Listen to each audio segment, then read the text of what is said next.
अस्सलाम वालेकुम। आज जो हम डिस्कस करेंगे टॉपिक वो है demand curve with the help of utility schedule की मदद से। ठीक हो गया। तो हमने डिमांड कर्व अखज़ करना है शेड्यूल की मदद से। तो जैसा कि आपको पता है नज़रिया जो अफादे के तहत एक सारफ उस वक्त मतवाज़ी कैफियत में होता है कि जब वो अपनी आमदनी को मुख्तलिफ अशिया पर इस तरह फैला कर खर्च करे कि हर शय से हासिल होने वाला जो अफादा होगा ना वो बराबर होगा। उतनी देर तक वो खर्च करता रहेगा जितनी देर तक वो चीज़ें जो भी खरीदेगा उसका फ़ायदा बराबर ना हो जाए। तो उस वक्त वो तवाज़ुन कैफियत में होता है। तो इस टॉपिक में हम एक मिसाल लेंगे, मिसाल के ज़रिए हम आपको समझाएंगे, अफादे भी लेंगे, दो चीज़ों के अफादे हम लेंगे और उसको उसके ज़रिए हम एक स्केड्यूल बनाएंगे। स्केड्यूल के बाद फिर हम उसको डायग्राम उसकी बनाएंगे और उसका ख़त बनाएंगे। तो हम इसका सबसे पहले इसकी मसावात पढ़ लेते हैं कि इसकी मसावात क्या होगी। तो हमने इसका फार्मूला लिखना है। दो चीज़ें भी हो सकती हैं, चार भी हो सकती हैं, पांच भी, यानी 100 जितनी आप ले सकते हैं। तो इसका फार्मूला क्या है,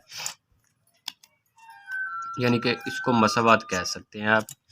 मसावात है अलिफ शय का अफादा अलिफ शय की कीमत, फिर बे शय का अफादा बे शय की कीमत, फिर जीम शय का अफादा जीम शय की कीमत। यानी कि ये आप एन तक वाई तक ले सकते हैं, जितनी मर्ज़ी आपने चीज़ें इसकी यानी कि जितना भी आपने इसका मालूम करना है ये आप अखज़ कर सकते हैं। ठीक हो गया।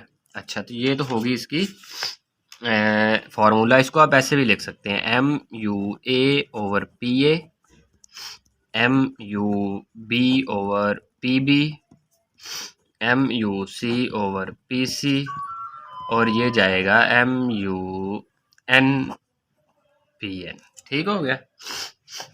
यानी कि अलिफ शाह का मुख्तम फादा, margin unity of A price भी ए की, margin unity of B price भी बी की, ऐसे ये सोन आगे तक जा सकता है। तो अब हम एक मिसाल के जरिए समझाएंगे। फ़र्ज़ करें अगर किसी एक चीज़ की कीमत में किसी भी सारफ की किसी भी चीज़ में इजाफा होता है तो ऐसी सूरत में वो क्या कर देगा, किसी भी चीज़ में किसी भी चीज़ की अगर इजाफा होता है तो अगर तो सारफ अब भी उस शय की पहले जितनी ही मकदार खरीद रहा है तो इसका मतलब उसका जो फ़ी इकाई जो अफादा है ना, फ़ी रुपया अफादा मुख्तम, उस शय की सूरत में ऑटोमेटिकली कम हो जाएगा क्योंकि अभी भी वो उतना ही चीज़ें खरीद रहा है, हालांकि कीमत उस शय की बढ़ भी गई है। तो उसको क्या करना पड़ेगा, उसको फ़ी रुपया अफादा मुख्तम बराबर करने के लिए सारफ उस शय का इस्तेमाल को कम करना पड़ेगा। जब कम कर देगा जिसकी कीमत में इजाफा हुआ है, जिससे फिर उस शय का फायदा क्या हो जाएगा, बढ़ जाएगा। इसके बरक्स चूंकि वो बाकी अशिया पर खर्च कर देगा, इसलिए इन अशिया का फायदा मुख्तम कदरे कम हो जाएगा। तो सारफ इस वक्त तक महंगी शय पर खर्च कम और सस्ती शय पर खर्च में इजाफा करता जाएगा जब तक कि वो दोबारा इक्विलिब्रियम पोजीशन में ना आ जाए। तो हम यहाँ पर एक मिसाल लेते हैं। फ़र्ज़ करें कि सारफ के पास कुल रकम 16 रुपये हैं, यानी कि 16 रुपये। उसके पास दो चीज़ें अलिफ और बे, दो शय वो ख़रीदना चाहता है, अलिफ शय और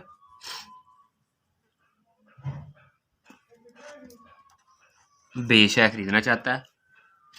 तो अलिफ शय की कीमत उसने दी है, अलिफ शय की कीमत है जी 2 रुपये और बे शय की कीमत है जी 1 रुपया। ठीक हो गया, ये दो चीज़ें।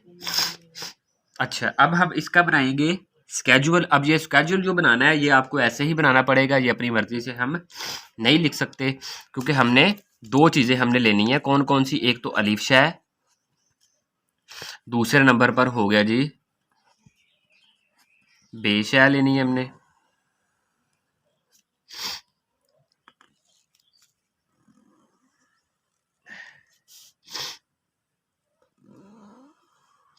एक तरफ आपने लेनी है शय की इकाई, फिर दूसरे नंबर पर आपने लेना है अफादा मुक्तम, फिर दूसरी शय की इकाई और फिर अफादा मुक्तम।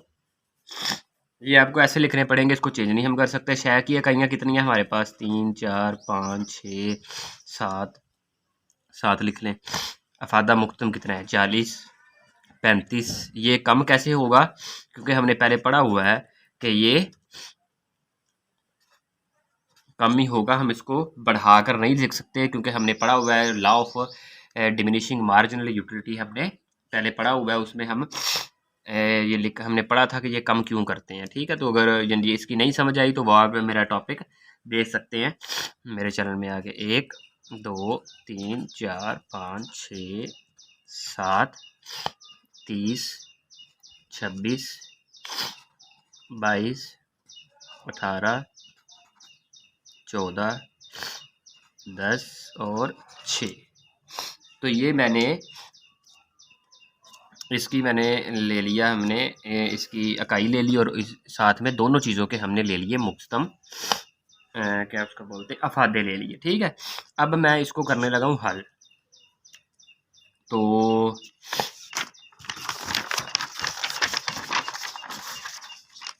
हमने दो चीज़ें ली हैं, हालांकि फार्मूले में ज़्यादा भी ले सकते हैं।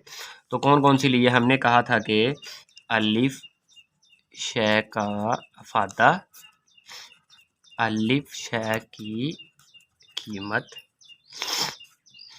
बे शय का अफादा, बे शय की कीमत। अब अच्छा जी, अब अगर हम फर्ज करें कि सारफ अलिफ शय की 5 इकाइयाँ खरीदेगा, 1 2 3 4 5, 1 2 3 5 तक 5 इकाइयाँ अलिफ शय की खरीदेगा, और हम फिर फर्ज करते हैं इस पर वो 10 रुपये खर्च करेगा। अच्छा जी, 10। अच्छा ये देखें, अलिफ शय की वो कितनी इकाइयाँ खरीदेगा? 5। उस पर मुक्तम फादा कितना था? 20 है। देखें इधर अलिफ शय का फादा 20 और अलिफ शय की कीमत हमने कितनी फर्ज की थी? 2। तो ये कितना आ गया? 10। फिर बे शय का अफादा, तो उसने कहा है कि इसके बरक्स बे जो शय है उसकी वो इकाइयाँ खरीदेगा 6। ये 6 पर मुक्तम फादा कितना है? 10, यानी कि 10, और उसकी कीमत कितनी थी? ये दोनों एक दूसरे के क्या हो गया जी? बराबर हो गया। ये तो सिर्फ हमने बराबर किया है, अभी कीमत नहीं चेंज की। अब वो करेगा कीमत चेंज।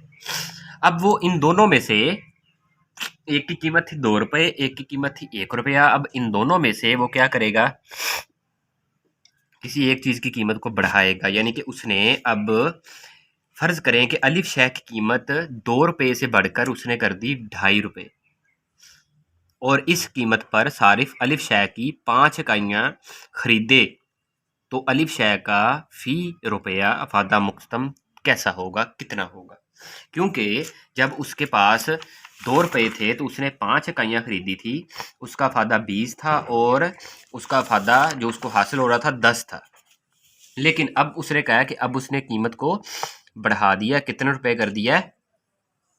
कितने रुपए कर दिया है? 2.5 रुपये कर दिया। जब 2.5 रुपये उसने किया है तो इसका मतलब क्या होगा? देख लेते हैं अभी हम।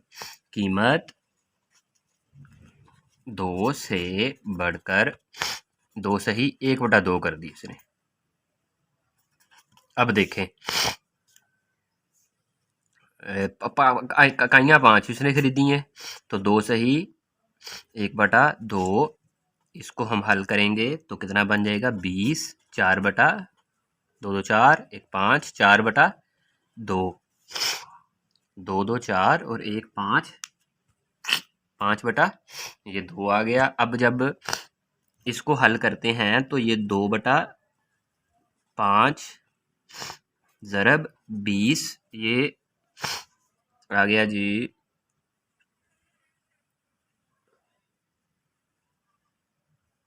ये 4 2 4 5 20 हो गया, और ये 4 2 8 हो गया। ये देखें हल हो गया है। अब उसका मुक्तम फादा कितना हो गया जी? 10 से कम होकर कितना रह गया? 8। यानी कि अब उसका फादा कम होकर कितना रह गया? 10 से होकर 8 रह गया। क्यों हुआ? क्योंकि अब उसकी जो कीमत थी वो 2 से बढ़कर कितनी हो गई? 2.5 हो गई। इसी सूरत में सारफ अलिफ शय पर वो 12.5 रुपये खर्च कर रहा है, लिहाजा अलिफ शय पर खर्च करने के लिए उसके पास 3.5 रुपये बचेंगे। लिहाजा अब शय के लिए इसका फादा मुक्तम 10 से बढ़ जाएगा। लिहाजा चूंकि चौथी इकाई का मुक्तम फादा 18 है, इसलिए 3.5 इकाई का फादा जो है वो 18 से ज़ायद होगा। अच्छा जी, तो अभी उसने कीमत बढ़ाकर, ये इधर सिंपल देख लें, कीमत उसने बढ़ाकर 2 से 2.5 कर दी, तो उसका मुक्तम जो उसने जो फादा उसको हो रहा है अब वो 8 है। हालांकि जो इक्विलिब्रियम पॉइंट है वो कितना है? ये वाला इक्विलिब्रियम पॉइंट है। तो 10 और 10 को बराबर करने के लिए उसको अगर कीमत बढ़ानी मकसूद है ना, तो फिर इसका मतलब है कि उसने अब जो है उसने कितनी इकाइयाँ खरीदी थी? 5 इकाइयाँ खरीदी थी। ये देख ले, उसने खरीदी थी 5 इकाइयाँ, 20। वो अगर उसने कीमत बढ़ाई है तो फिर अब उसको इकाइयाँ भी कम खरीदनी पड़ेंगी, यानी कि 4 खरीदनी पड़ेंगी। अगर वो 4 खरीदेगा तो इसका ऑलरेडी 10 है, तो दोनों 10-10 बराबर हो जाएगा। तो आप चेक कर सकते हैं, देखें कीमत तो उसने बढ़ा दी, ठीक है, कीमत 2.5, लेकिन अब वो जो इकाइयाँ खरीदेगा वो कौन कितनी खरीदेगा? 4 खरीदेगा। तो अब देखें, 4 जब वो इकाइयाँ खरीदेगा तो 4 इकाई में अफादा कितना था हमारे पास? 25, और कीमत थी 2 सही 1/2, 25, 2 2 4, 5/2। तो जब हम इसको उलट करते हैं तो 2/5 ज़रब 25, ये देखिए 5 5 25, 5 2 10। समझ आ गई? ये फिर 10 होगा, यानी कि 10 इज इक्वल टू 10, फिर वो इक्विलिब्रियम पोजीशन पे वापस आ गया है। तो इसका मतलब क्या कि जब भी कीमत बढ़ती है तो वो अपना जो इकाइयाँ है वो उसको कम करेगा, तो फिर दोबारा इक्विलिब्रियम पोजीशन में वापस आ सकता है, अदरवाइज नहीं आएगा। तो अब देखिए, इसका हम अगर गोशवारा बनाएं तो एक तक गोशवारा हो गया। पहली हमारे पास जो कीमत थी अलिफ शय की कीमत और अलिफ शय की मिकदार, क्योंकि हमने अलिफ शय की कीमत और मिकदार को चेंज किया है ना। पहले थी उसकी 2 रुपये, उस जगह पर वो कितनी इकाइयाँ खरीद रहा था? 5 इकाइयाँ। फिर उसकी कीमत होगी 2.5 रुपये, और उस वक्त वो कितनी इकाइयाँ खरीदता है? तो इक्विलिब्रियम आता है वो है 4 इकाइयाँ। तो ये दोनों हो गया, इसका हो गया जी गोशवारा हो गया। तो अब हम इसका बनाएंगे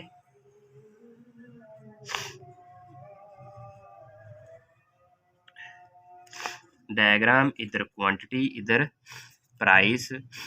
प्राइस हमारे पास है जी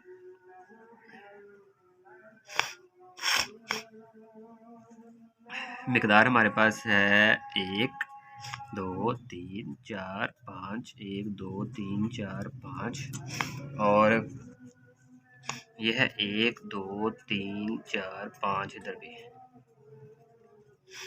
प्राइस। 2 प्राइस है और 5 इकाइयाँ हैं, ये हो गई जी 1, ठीक है। दूसरे नंबर पर 2.5 रुपये है और 4 है, ये 2.5 और ये 4।